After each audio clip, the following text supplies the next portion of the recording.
is Rhonda Harris? Oh, I don't know. You don't know Rhonda Harris? That was from another life. Rhonda Harris, are there days when, or were there days, ever days, where Rhonda Harris, tell everybody who Rhonda Harris is. Well, I was born Rhonda Eva Harris, son of Horace Lester Harris and Sahara Elizabeth Jefferson. When you wrote this book, Piece from Broken Pieces, were there any days where you felt like, I just want to go back and be Rhonda Harris? Oh, no. Hallelujah, no. No. She, my memory of her, first of all, was the sadness. To be an unwanted, neglected, abused, violated child is not something that gives you value and worth in life. But she saved my life because it was her tenacity, her refusal to be crushed, her ability to do very much with very little, her ability to see the truth, know the truth, and not let people talk her out of it, that saved me. What saved me was Ronnie's mouth, because she spoke it as she saw it and she knew it, and they couldn't beat that out of her. Had I not spoken what I knew, the way I knew it, when I knew it, I probably wouldn't have survived. And I wouldn't let them convince me that the hypocrisy that I saw wasn't hypocrisy, it was. So the fact that she never shut up, but she had some very, Rhonda knew how to survive, she didn't know how to thrive. Rhonda knew how to get over, she didn't know how to make it happen. Rhonda was addicted to suffering because that's what she knew. So once I understood that there was a distinction between Iyanla and Rhonda in gratitude for who she was, who Rhonda was in my life, who she was in me. And I saw a lot of Rhonda in my children, because your children bring to life your subconscious issues. So my angers, my fears, my upsets, my, at that time was defiance, which has now become obedience. My rebellion against everything and everyone, which has now become surrender. So what I had to do with Rhonda was not get rid of her, deny her, dismiss her, but give her something else to do. Well, you know what, I think, let me ask you that. Did Rhonda write more of this book, or did you write it? No, Rhonda would never be able to write that much. Really? No. Because she wasn't permitted to be valuable. But I see this book is probably the most personal book you've ever written. This is, the most truthful book that you've ever written. Well, I won't say truthful. It's a deeper truth than what I knew before. It's a deeper truth. We learn something and that becomes true for us, and we can tell that. But then when we recognize that there's another level, we tell that truth. So it's not more truthful, it's a deeper truth. Because now I not only understand what is wrong, I understand how it got that way. So what this book tells you is, this is what was broken, this is how it operated, this is where it came from, and this is how to heal it. Rhonda knew how to fix it. Iyanla teaches how to heal it. Yes. That's the distinction. In this book, for those of you who have just gotten the book, or those of you who've read the book, you talk about a lot of things. You talk about something in particular. You talk about your daughter, which was a great loss, huge loss. And you also talk about an ordeal with Barbara Walters. You talked about that, having the show, and then how the show ended. And then you talk about something that's really interesting.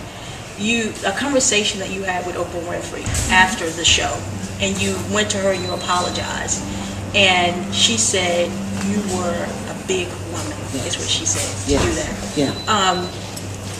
What did that mean to you? What did that mean to you?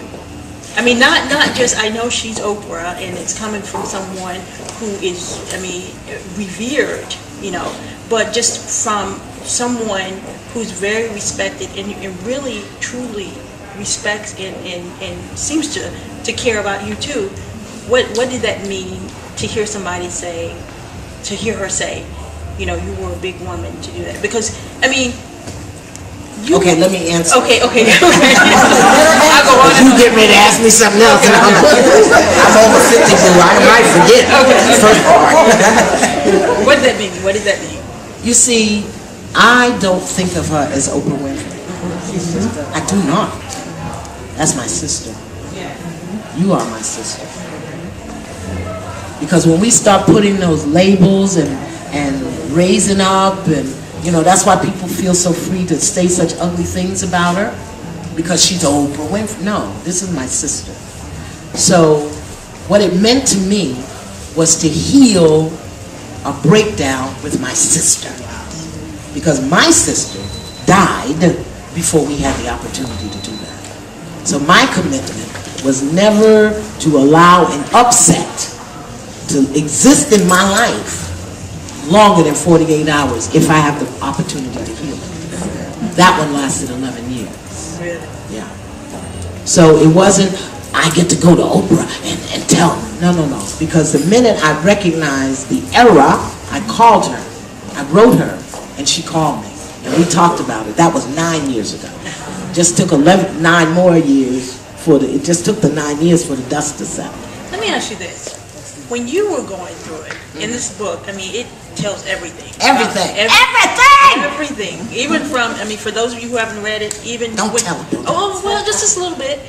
There was even a time when you thought about committing suicide, but I don't want to talk about that. I'll talk about it because a lot of us think about committing suicide.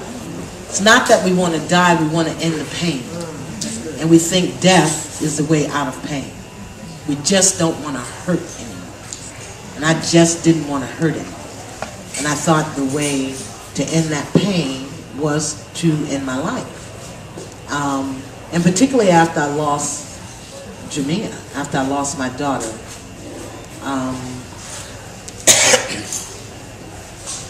It's just unspeakable. You know, and I know I'm not the only childless mother. We talk about the motherless child, but we don't talk about the childless mother. It was an unspeakable thing. And because my brain couldn't comprehend how Iyanla Vanzant can save the world and watch her child die. But see, that was ego. That was ego. You know? And so when I finally said, okay, God, you got to explain this to me. I've given you my life. I've given you my time. I've done everything you asked me to do. I went where you say go. I said what you said say. Why? Why? And what I heard about 3 or 4 days later was, her life was none of your business. Her life was my business. What kind of God are you talking to somebody like that? You know? But when I thought about it, it was true. Her life was not my business. I didn't give her life. I carried her life in my being. But I didn't give her life. God gave her life. Who am I? What am I? I couldn't think myself out of a paper bag and I'm trying to tell God what to do. Imagine. But don't we do that? Don't we do that? We just get so beside ourselves and cute. When I heard that, I was just like, okay. And then when I came to understand the purpose of her transition, moving from physical form to spirit, to clear up and clean out 17 years, 17 generations of rage and anger in my matriarchal line. She had colon cancer. Cancer is a metaphysical manifestation of rage. So everything that God does is purposeful. And she was a short timer. She was a short timer. I had her for 31 years. Some mothers lose their babies 5 months, 2 years, you know. I had her for 31 years.